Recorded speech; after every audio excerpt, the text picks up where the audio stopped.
Welcome to the big kick-off League of Ireland Sports Bar with myself, Roy Shanahan, Nathan Doyle, and I'm delighted to have Bart Ramsey along with me. What title do we give you? Oh, No, Lordness. Is it you can just historian? Is it TV presenter? What is it? call me a fan of them. Okay, That's right. I that's thought they were going to that's come up with something no, different there. I didn't know no, what they no, were going no. to say. Roy, let's be honest. That's where it all stems from. I mean, I'm a That's it. supporter. Started going in the 1980s, and this is it. It's my love. It is, and ever since I've known you, Bart, you've never you've never hidden the fact that you're Harps true and true. So, what was your first Harps moment?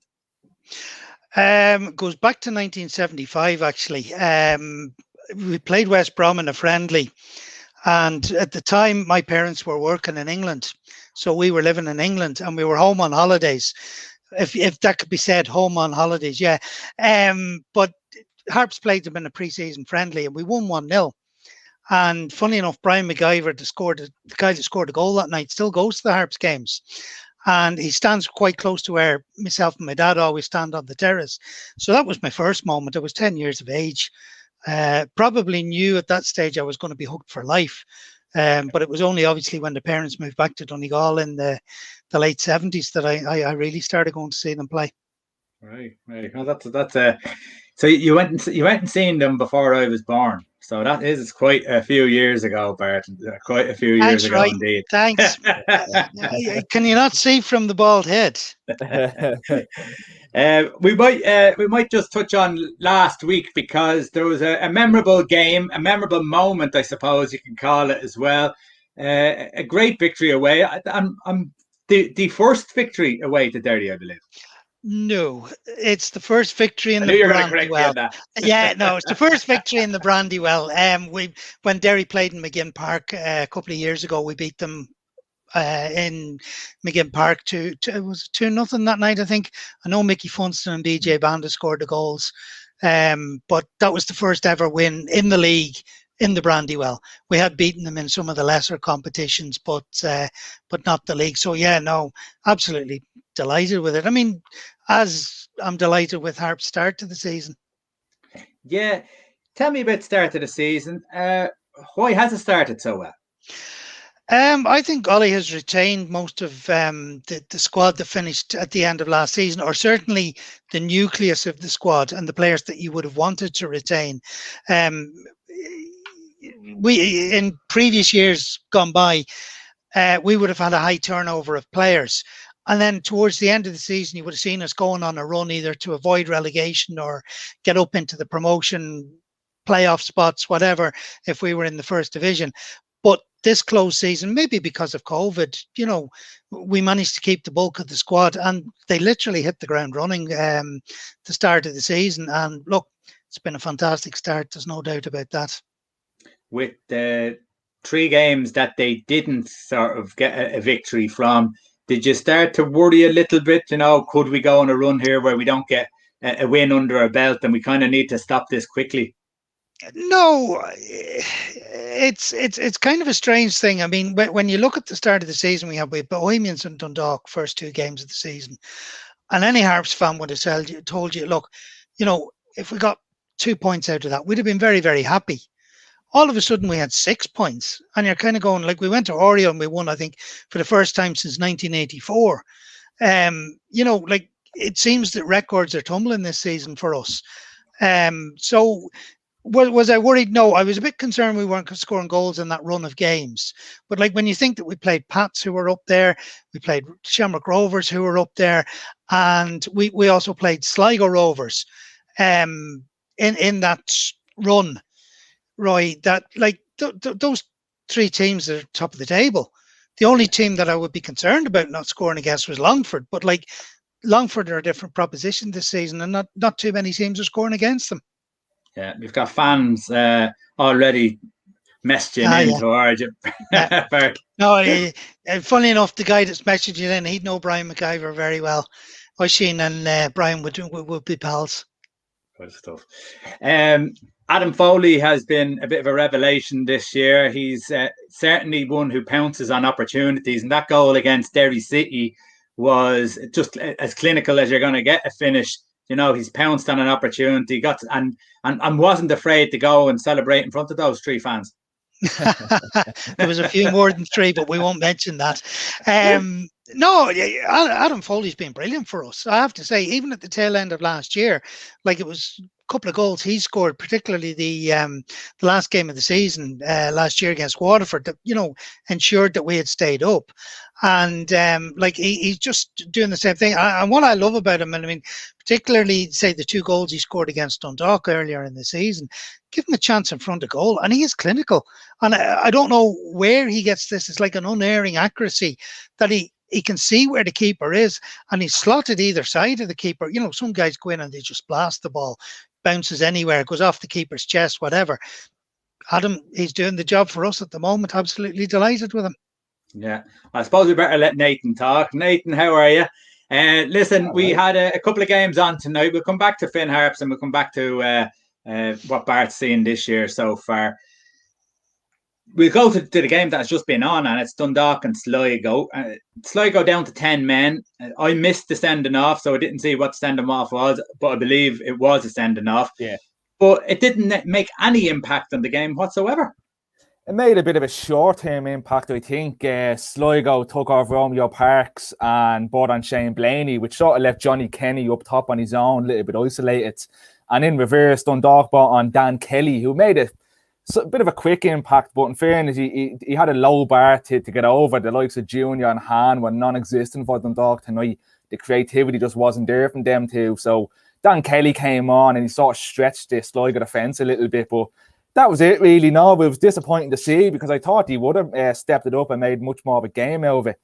In truth, there was only really 2 big chances for Dundalk in the dying minutes, 2 headers from Zahibo that were both brilliantly saved by Ed McGinty, and that was probably really the best that Dundalk had to offer. In fairness, it was poor to watch with a side that, as we said, a lot of quality in that Dundalk squad, even though they're missing Pat Hoban and the likes of Dave McMillan through injury. But yeah, just poor to watch. No creativity whatsoever. Bizarre seeing someone like Darry Lee, he's still on the bench and not being able to get into the starting 11. Yeah, really was. And besides the 2 headers in the 90th minute, it was comfortable enough for Sligo, even with 10 men.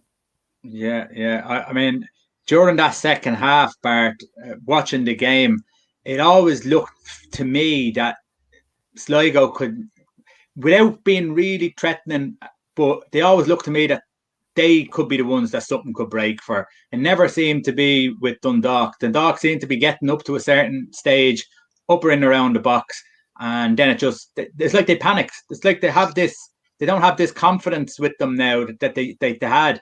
They would pass it through teams. They would move teams from side to side and shift them and open up the lines, but not now. It seems to be a lot of panic and a lot of self-confidence is gone. Yeah, I'd certainly say that. I mean, look, everybody knows the confidence comes from winning, and you know, we were talking about Harps and the run that they're on. You know, that's coming from confidence. Dundalk, I think, have started to look predictable, for want of a better word, when they're going forward. Teams know, you know, the way that if they set up in a certain way, that you can stop Dundalk. As you say, they're no longer stretching the play. They're no longer getting in behind people. And, you know, it's very easy to play when people are in front of you. Like, I was watching the match tonight, you know, and like Gibson, and I know one of your people watching here has just commented on him. Like, the goal he took was fantastic. Came out of nothing, though. Like, and it was a piece of individual brilliance. Doesn't seem to be getting that from Dundalk at all. And like Kenny, Johnny Kenny and Gibson tonight, like at all times when Sligo were getting the ball forward, you felt something could come from them. Yeah. Nathan, I've watched Michael Duffy more than I've ever watched him in a league.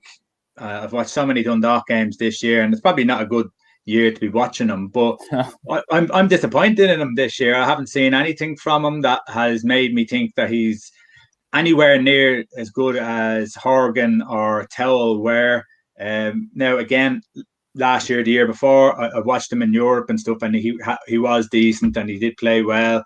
But is that just a knock-on effect from what way the team are? Yeah, like I did point out Junior and Han, but yeah, Duffy again was pretty non-existent tonight. And I think disappointing is the word, isn't it, lads? With Jack Bourne gone out of the league, we are looking at the likes of Michael Duffy to step up and to be the real standout player in the league this season. And it just hasn't come to fruition at the moment. And whether that be through a lack of probably confidence in the lads around him, or it's everything that's going on in Dundalk at the moment, it just seems to be a serious lack of leadership, both on and off the pitch. So, yeah, if it's down to confidence, I'm not too sure. He's playing in a similar position that he did last year, so you can't really put it down to that either. It's strange to say, it really is, and I've been disappointed with Dundalk, but Michael Duffy in particular, yeah, because I was really excited to see how he would have stepped up this season, and it just hasn't happened at all. Bart, if Finn Harps could nick a player from Sligo, who would you take?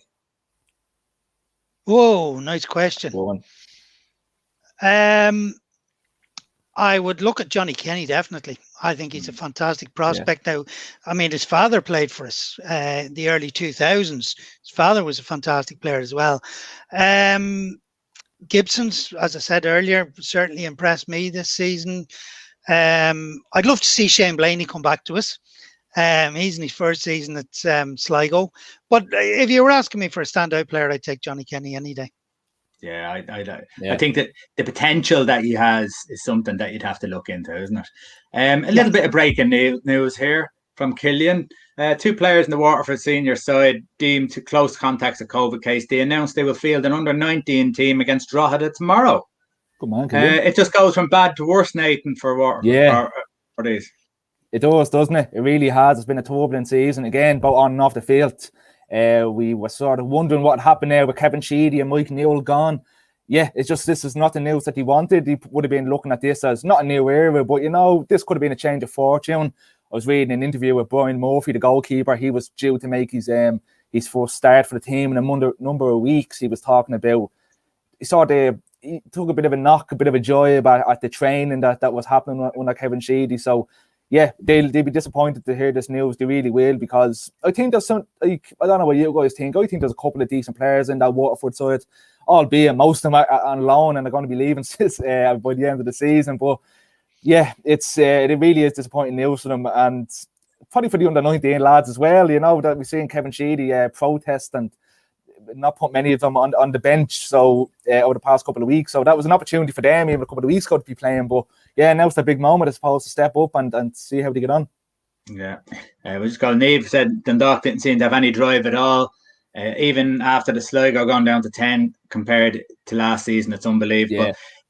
Bart, just one question, just we finish off on Dundalk. They're getting a lot of players in. Obviously, there's a few quid slapping about, but they're probably looking at their European money. If they don't get Europe this year, does this start rocking things a little bit at Dundalk? And we've seen clubs before where that kind of thing happened and they've gone from champions to relegation candidates.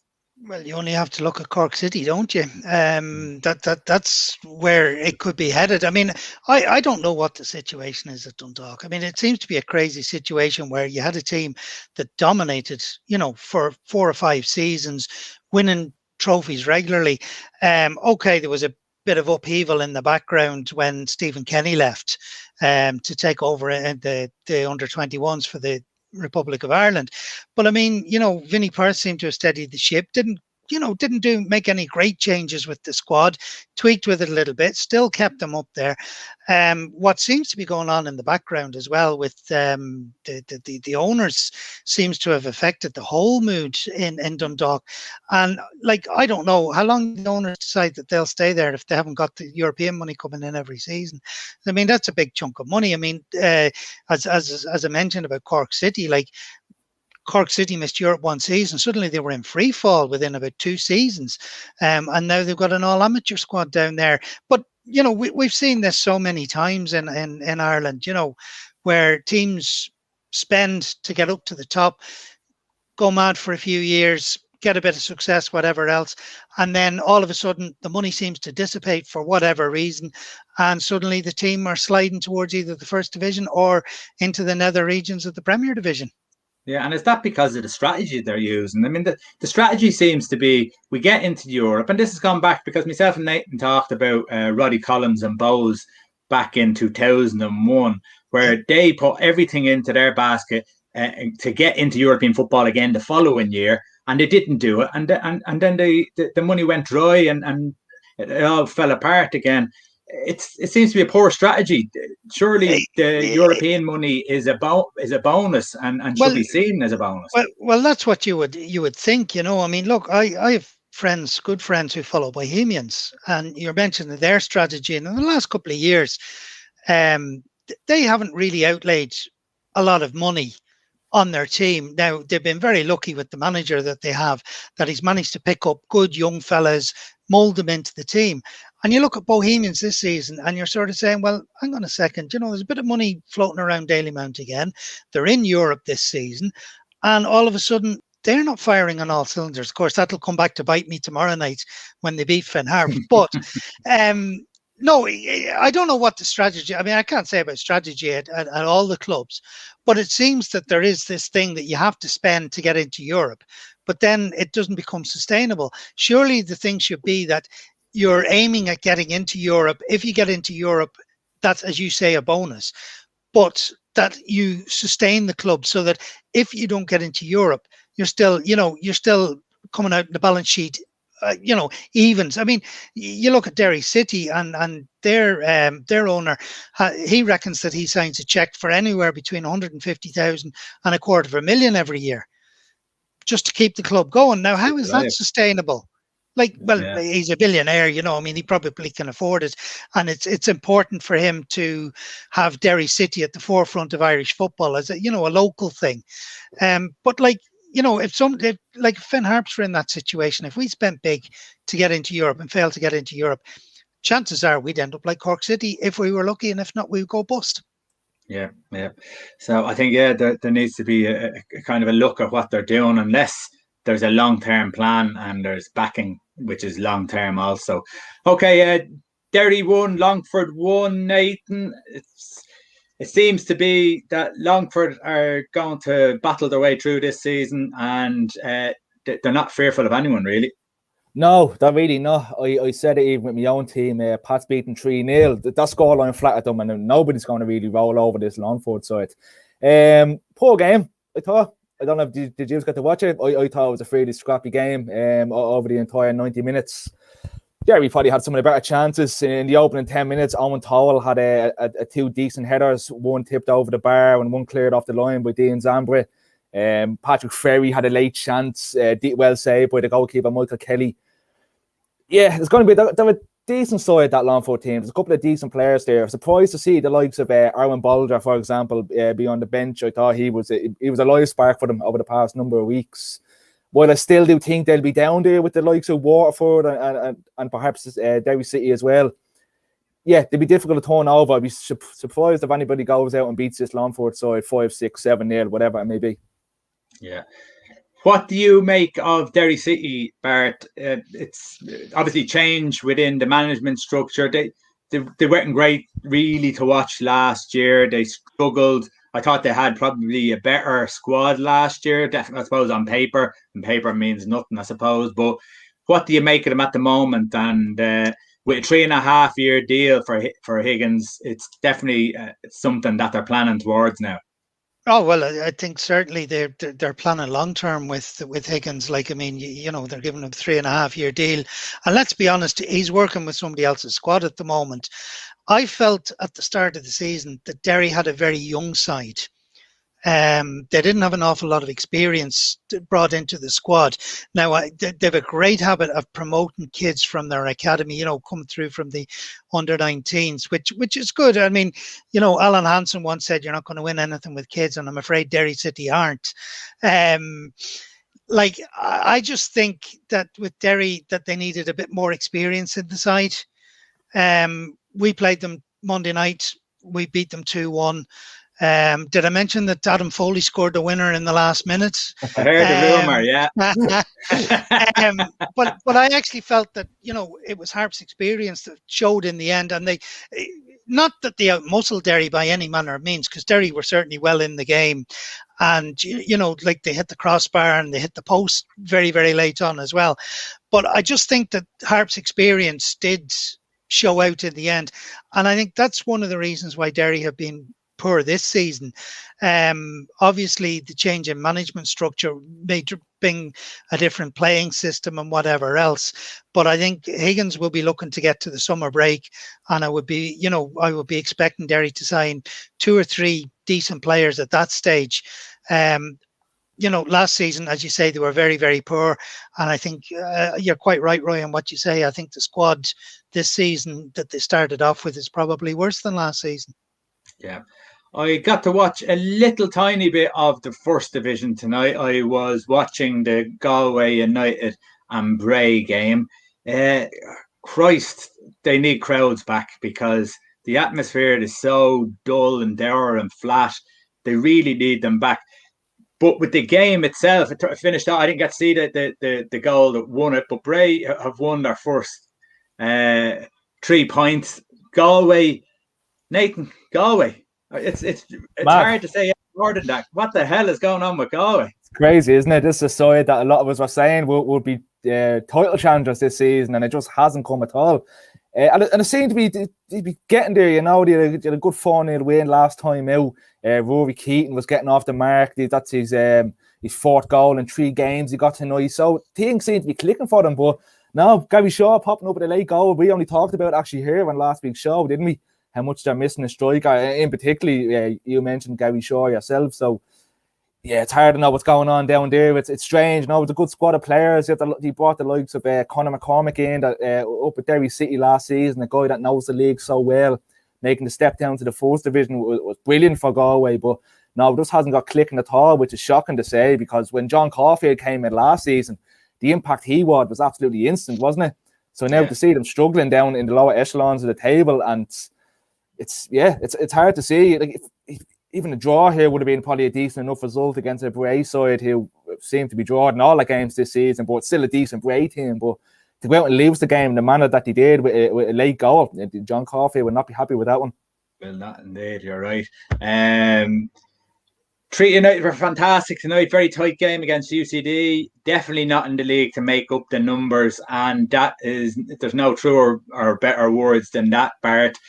Killian or Treaty have been a breath of fresh air. Oh, absolutely. I mean, it's great to see football back in Limerick. I mean, Limerick is a huge sporting city, and to think that there was going to be no football in Limerick for another year would have been a disaster. I'm delighted to see them back in there. Always love my visits down to Limerick, mainly because we play them in the promotion relegation playoffs. So we seem to always manage to get a result against them as well. So I have very fond memories of it. And Treaty, they're a decent outfit. They will do well this season.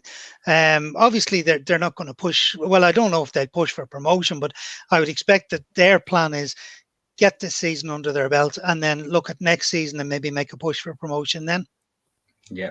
I'm going to jump out of the 1st division just for a second. We'll just pop back to Finn Harps and we'll come back to the rest of the 1st division. But the new stadium, they've got a great few quid in a brown envelope, was it, Bart? I'm not sure where the money came from. No, not brown envelope. Okay. The government, it's actually got the Harps stamped on it. The government are giving it us. But no, it's brilliant that they've got that. Was it 3 million? Yeah, I think it's 3.9 million. 3.9 million. How will that help the stadium? Because I'm sure it's going to cost a lot more than that, is it? Yeah, there's a very good interview on YouTube on FinnHarpsTv actually with Paul McClune, who is one of the main guys that is running. We have a separate stadium committee. It's completely divorced from the football side of things. And if you actually tune into that, and I'm not just trying to put the numbers up on the interview, believe me, but it's excellent. And he goes into it in far more depth than I could ever do. But I think he said that it would cost about 7-8 million to build the stadium, which would have 2 stands either side and terracing at the 2 ends. Now, the funding that has been released by the government is actually only for 1 stand, say like Athlone Town Stadium. Yeah. But obviously there's funding to be raised by Harps as well. So we're in the processes, the club are and the stadium committee, of trying to raise that funding to match that, to release the money from the government.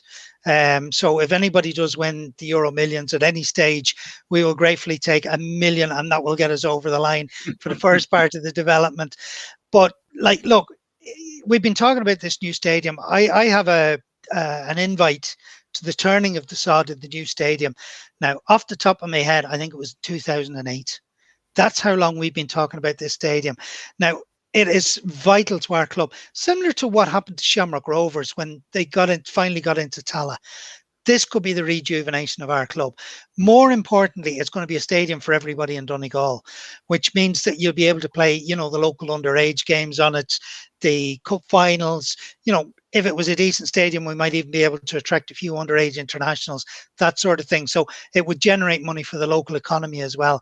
But in terms of the club moving forward, it's an absolute necessity. We've been a long road, as I say, at this. And hopefully now, the announcement of that money being made available to us will just give us that little push to get over all the hurdles that have been erected, and we can get it done. And I mean, the more important thing now is they're actually talking about retaining Finn Park for ladies football, which will be a fantastic idea as well. I mean, the original plan was that the developer was going to build us a stadium. He'd get the keys to Finn Park. Of course, that all went belly up when the economy nosedived in 2008, 2009. Would we, Daniel, not help you out now? Have you knocked on his door yet? Look, we, Daniel, will help out. I mean, this is the one thing about Donegal, and that's why I'm saying to you, this stadium has to be for all the people in Donegal. And that will mean the Donegal people will row in behind people. Just for example, the Donegal GAA, they're after building a training centre in Convoy, and it was entirely privately funded, 5 million. So that shows you what is possible. Now, whether we can tap into that sort of funding, I don't know. Yeah. It's something that, Bart, it's something that I firmly believe in, is that we have very loyal supporters around in the League of Ireland. Every club has their fan base, and it's a strong fan base. But I also believe, and you can correct me if I'm wrong, but I also believe that we don't work together well. I don't think that we put enough pressure on the governments, on our TDs, with the numbers that are even in League of Ireland, to help the infrastructure of these clubs. Because if the infrastructure is built and if it is done well, it will mean there's a knock-on effect, as you said, for jobs, etc., etc. Should we be doing better as a League of Ireland community to put pressure on governments and county councils? I certainly agree with you there, Roy. I mean, it's something that I've said for a long, long time about League of Ireland football. You talk about Dundalk, having all this money and getting European money, but they can't improve the facilities in Oriel Park because they don't even own their own ground. I think it's leased or something from the landowner. Like, that's a ridiculous situation to be in. You look at, and I always say this about Tala Stadium. Tala is an example of what can be done if a local authority sees it. Now, I know it's used by other sports. I mean, I think it's even hosted American football and stuff like that. But that's what those, like, what's the point of having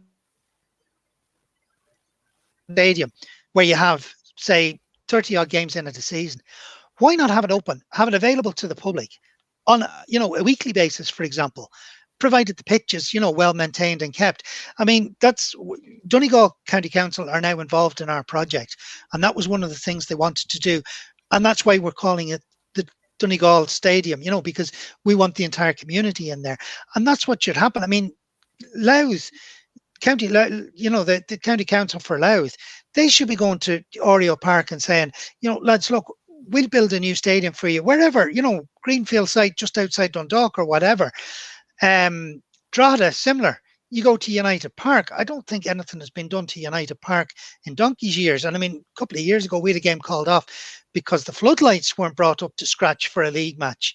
But certainly, right, look, funding has to come from somewhere.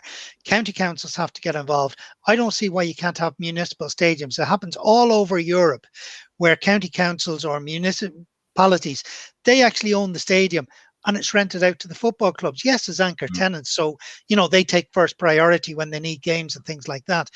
But no, the League of Ireland community should come together, and they should put pressure on TDs, county councillors, whatever, to get funding in place to build, community stadiums, so that it can be used not just for League of Ireland but for the community, and then see the the revenue that's generated, as you say, not only for jobs, hotels, restaurants, bars, shops, whatever it be.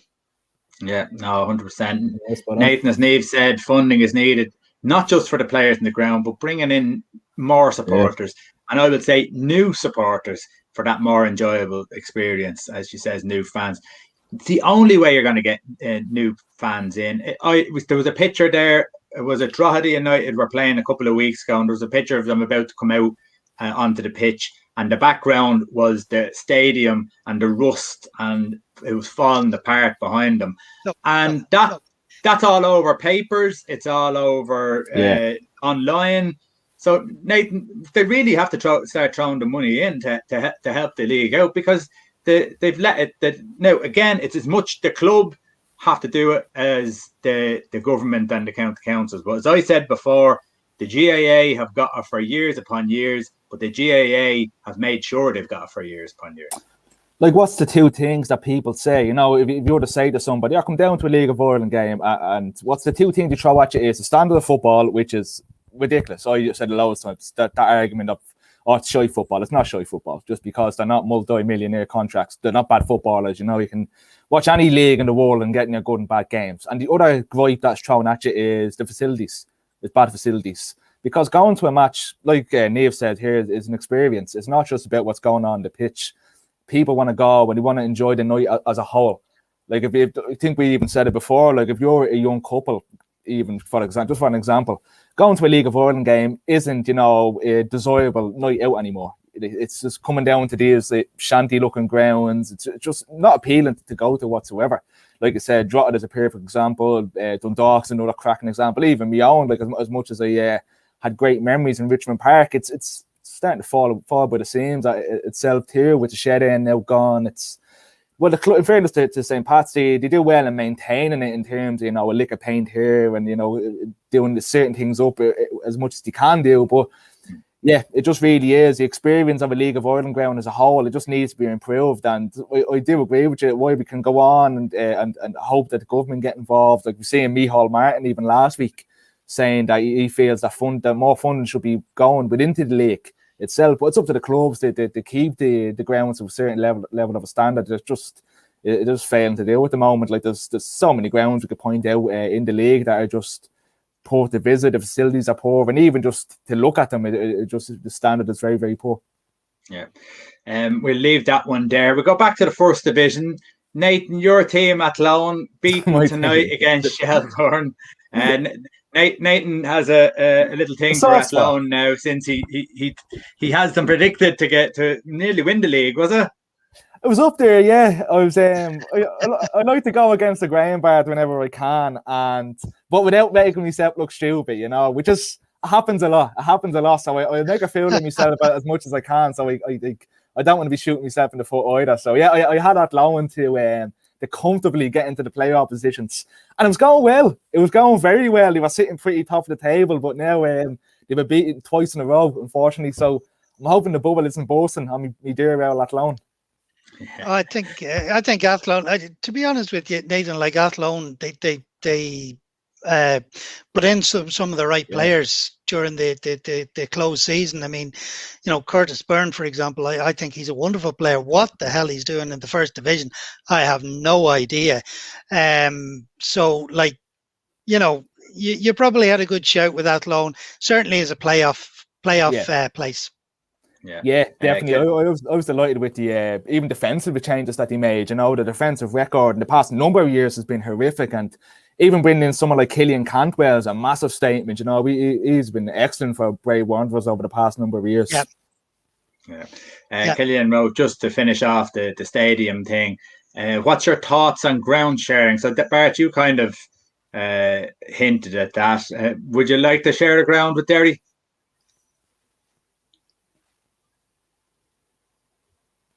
And Bart's gone, is he? I thought it was really thinking about no, I'm still here. I don't know what happened there. Ground share. Look, I'll be honest with you. If you ask FinnHarps and Derry to ground share, I'd say no. But there is an element there, that we're too far apart. Yeah. Bows and shells, look, it's not for me to say whether they should ground share or not ground share. But I think it goes back to that thing of the local authority owning the ground and clubs renting the ground. If it means that you have a top-class stadium in Dalymount Park and Bows and Shells play there, I'm all for it. Yeah, I think so too. What about, though, if you have, as you said, Bows and Shells, but if you wanted to make the league a bigger, better league, could the likes of Galway United, a stadium that's shared between Galway United and maybe Merview or Salt Hill Devon, and all of a sudden then you've got another club that's potentially there. They've got a stadium that they could be going to and sharing. Obviously, Cork and Cove could share if they wanted to, but there's a possibility you could squeeze a couple of other clubs in to the league if they were ground sharing. Nathan, sorry. Yeah, no, you could do. You even thought about it on the podcast, didn't you? About even starting the league from, as a county, having like Galway County, Dublin County. That could even take it one step further, couldn't it? What you were saying, I know it probably wouldn't be to everybody's liking. Like I know myself, as a supporter of a Dublin club, I would like to be associated as Dublin County as a whole. But yeah, there's definitely potential there. There's a lot of untapped counties in the country, like even away from Galway, teams with like Mayo and Tipperary, for example, big counties with great sporting history that just don't have any League of Ireland clubs, whether that be for feasibility or just there's probably not much of an interest either. A lot of these counties are GAA centric counties, so yeah, I think if you could do that, it'd be better. Like we seen even a couple of years ago, like Merview coming into the League of Ireland and just the setup wasn't there. Monaghan United, it's a different story, but yeah, it could work. Yeah. Okay. Back to the first division. Bart, Cork, Hammer, Wexford. I kind of said during the week in the podcast, if anytime Wexford were going to get a result, Cork might be the ones because they've been a bit wobbly, but they kicked that into touch fairly quickly. 5-0 hammering, and it's going to be hard to see Wexford get too much out of this season. I don't think so. I mean, Wexford, they had a couple of good seasons under Shane Keegan and got into the Premier Division, and it was great for Wexford, and also the league because it meant there was a new, fresh team in the Premier Division. But no, I think they've gone backwards over the last couple of years. Cork, I'm delighted to see Cork get a win anyway. I think they're definitely, we need a strong Cork side in the Premier Division. That end of the country at the moment is completely underrepresented because you only have Waterford in the Premier Division. So, yeah, look, Cork, we need Cork back up again. Wexford, it's going to be a long season. Yeah. Nathan, just because he mentioned Shane Keegan, what did you think of the comments during the week? I didn't get to actually see the interview. I only got to read it, and it's fair. I'm assuming they're talking about that he felt he wasn't ready for the Dundalk job, yeah?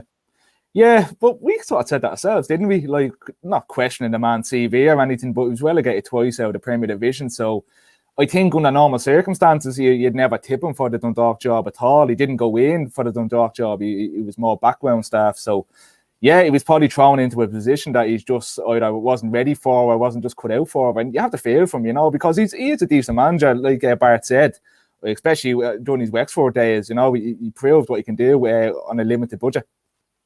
It's surprising, though, Bart, that he come out and say such a thing, that he hadn't got the sort of, maybe the experience, or maybe he just wasn't cut out to be a manager for Dundalk. But you would think that you'd be jumping at a chance like that. And then you wonder, maybe if there's lack of confidence in the manager within himself, then there's going to be lack of confidence from the team. And that's a knock-on effect. And that's where Dundalk are now.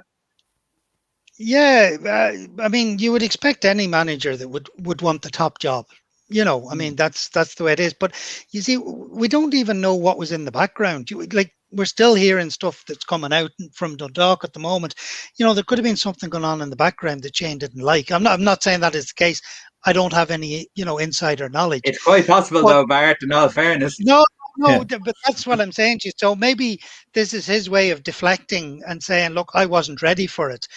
It could have just been the circumstances, Roy, I actually rate Shane. I mean, at the time that Shane was down there in Wexford, it was around the time that Ollie first came into Harps. And I know the two boys are very, very friendly. And, Ollie would speak very highly of Shane at any stage. And likewise, I'm sure Shane speaks highly of Ollie. But like at one stage, they were on the same trajectory, and we were fighting it out with Wexford. And Danny Furlong was there, and he was scoring all the goals for Shane, I was quite mystified when he went to Galway, what happened to Galway, because I fully expected him to make a really good success of that job. And I was quite surprised because he did get a bit of money, he did get the squad that he wanted. And for whatever reason, it didn't happen for him. Maybe, as you say, he's just not cut out to be a manager. Maybe, first class coach or whatever like that, that he would work in the background but wouldn't do the top job. Yeah. Well, that is the way it is for some people. We just never said much about UCD when we were talking about UCD and Treaty. Nathan, UCD again, as I said, always strong, always in there.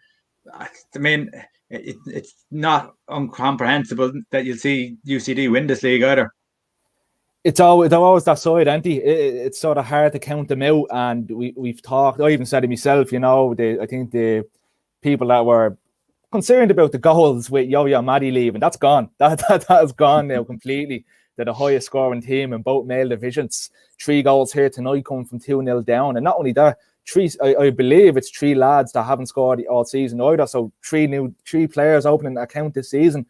That's the last thing that anyone playing UCD is going to want, with the likes of Colin Whelan and Mark Dignam scoring on a regular basis. You have 3 more players now opening their account this season. Yeah, they're going to be a nightmare for anyone to play against. And yeah, they're coming down from a 2-0 deficit. Brilliant to see, isn't it? And that's the sort of stuff that you need if you're going to be up in the high end of the table. Yeah. Cove beaten by Cabinteely 1-0, Bart. Cabinteely, again, they're a bit of a yo-yo club. They'll be good 1 week, bad 2 weeks, good for another couple of weeks. Not expecting them to do too much as in push for promotion. But Cove probably going to be a little bit disappointed with their start to the season. Oh, I think so. I think at the start of the season, I think Cove thought that they were going to get up and into the if not the top spot, but certainly into the sort of the playoff battles. I'm quite surprised because I thought that they strengthened quite well during the closed season as well. But it just goes to show you what that first division is like. As Nathan says there, UCD are always going to be there. They're always strong, whatever way that they get the players to gel. They're a good, strong side, and they're always going to pull out results. Athlone, we spoke about briefly as well. But, I would have thought Cove would have been up there. It really is just a mystery to me. Yeah. Okay, Nathan. With the league, tomorrow night we have Shamrock Rovers against St. Pat's. I can try and predict what you think the result might be. You normally sit in the fence, so it's probably a draw. We're coming for that unbeaten record. We're taking it. Don't care. We're taking it. I'll ask Bart. Bart, what's your opinion on that game? I actually think it'll be a draw, to be quite honest with you, and that's not sitting on the fence. I think both sides have shown this year the quality that they have. Both sides can score goals from various areas of the pitch, and defensively, they're probably the 2 best sides that Harps have faced this season. Anyway, in both games that we played, Rovers and Pats, we matched them up to a point in the game. But once the goal went in, you just knew there was no way that we were going to make an impression on the defences. So I fancy a draw similar to the opening day in Tala. Okay, Bows and FinnHarps, Nathan. Yeah, that's another toughie, isn't it? It really is another tough one. Finn Harps got up to such a good start of the season. It looked like the bubble was bursting a bit, but all of a sudden, the tails are up now. A massive win against Derry City. I thought Bows were really, really poor against Drogheda. The only one moment of quality, and that was the goal itself. Besides that, we've talked here plenty about the likes of how timid Georgie Kelly is up top. I think Finn Harps defensively, some of the centre-backs are massive, and Georgie Kelly will struggle against them lads. And even defensively wise, talking about Boas, again, giving away a late goal against Drogheda United. I think they could struggle here. I really do. I think they'd snap your hand off for a draw now at the moment, I think, because that Finn Harps side, while we do talk about them being very rough and very rigid, they're also playing some decent football this season, which a lot of people aren't talking about. They're changing perceptions this year, like Adam Foley, Carlos Sullivan, even Mark Hoyle for me has been a decent player. I think if Bows can get a draw out of this one, they'd be doing well. Okay. You talked them up, talked Bows down, and then you went for a draw. Okay. No, Bows are home. Bows are at home. Bows are at home. Exactly. Bows are at home. It's hard to look. It was in Ballybuffet. Yeah, look up in Harps, but now Bows are at home. It's hard to really go with a Harps win. Yeah, I go with a draw on that one. Waterford and Drogheda. Or Bart, myself and Nathan have a little fan club for James Brown going on. We think he's an unbelievable good right full. We couldn't believe he wasn't in the nominations for Player of the Month, because I think he's been outstanding in every game so far. What do you make of them and Drogheda, or what do you make of him and Drogheda? I've been impressed with Drogheda this year. I actually didn't expect them to be as good as they have been. They're a very, very resilient side, and Nathan touched on it there. Like, they've been getting a lot of late goals. They certainly open up teams late on. I think, you'll have to tip Drogheda tomorrow. Or, Waterford, if they're putting out their under-19 side, it's got to be, a certainty for Drogheda to win the match. I hadn't actually noticed James that much. I must take more notice of him. But I have this awful bad habit when I watching matches now. If it's a Harps match, I'm watching the Harps players. I'm not actually watching the opposition. It's just the way that it is for me. Like, if I was going as a neutral, he might stand out more for me, because I wouldn't be so keen on what my own players were doing. That's it. Okay, listen, Bart, thanks very much. Oh, I'll tell you what I'll do. I'll ask you, who will win the league this year in the Premier Division? Ooh, that's an interesting one. I'd love to say FinnHarps, Roy. Yeah. But I don't think it's going to happen this year. No, I'm fairly sure they're not going to do it. I think they're missing that bit of quality, all right? I think, and they probably don't have the squad. Oh, we've a much better squad than we've ever had before, I'll tell you. Yeah, but when you look at Shamrock Rovers squad and you look at everyone else's squad, could that be the thing that wins it for them? Yes, I think so. I mean, particularly with Dundalk seemingly out of the equation. I think Pats, O'Donnell's done a really, really good job there at Pats. And a couple of Pats lads that I know were moaning that you hadn't signed a goalkeeper. I'll tell you one thing, the goalkeeper that you got in, he was well worth waiting for. I think it's between Rovers and Pats, to be quite honest with you. I would lean towards Rovers simply because, as you say, they've got much bigger squad, plus they won the league last year, and I think that sometimes is a telling factor, that the team will know what's expected. But look, maybe they'll go into decline after Pats beat them tomorrow night, as Nathan has predicted. Where does everyone find you, Bart? It's FinnHarpsTv.